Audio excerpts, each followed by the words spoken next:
চলো তোমাদেরকে দেখাচ্ছি আমার জমি কিভাবে তোমরা বেড করবে, কিভাবে তোমরা লাগাবে, কিভাবে তোমরা মানে চারা বসাবে, কটা করে লাগাবে, কতটুকু করে বেডের চওড়াতা নিবে, সেটা তোমাদেরকে আজকে বলবো। তো দেখো আমি কপি লাগিয়েছি। দেখো আমার কপি লাগানো আজ দুদিন হচ্ছে।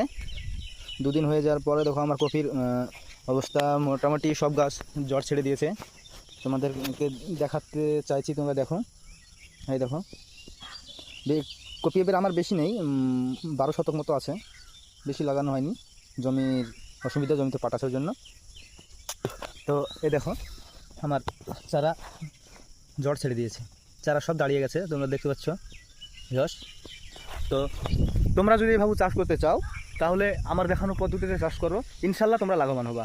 এইভাবে বেড দিবা 1.5 ফুট, এই বেডটা হবে এই এই যে বেডটা করেছি আমি, এই বেডের উচ্চতা হবে প্রায় 5 ইঞ্চি উচ্চতা হবে।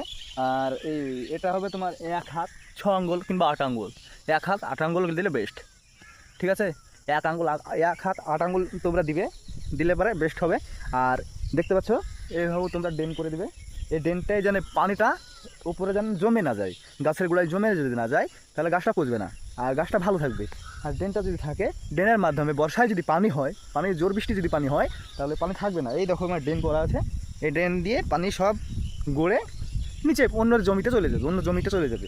এইরকম করে ড্রেন করে দিয়েছি, এই ড্রেনে পানি গড়ে এসে অন্য জমিতে চলে যাবে।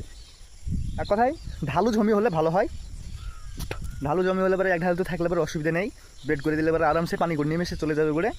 আর দ্বিতীয়ত হচ্ছে উঁচু জমিতে ভালো হয়। ঠিক আছে, তো তোমরা এইভাবে কপি লাগাতে পারো। টাটা, বাই বাই, দেখা হচ্ছে পরের কোনো ভিডিওতে। করলা আমি চাষ করি, করলা, বেগুন, কপি, আরও ইত্যাদি ইত্যাদি চাষ করি।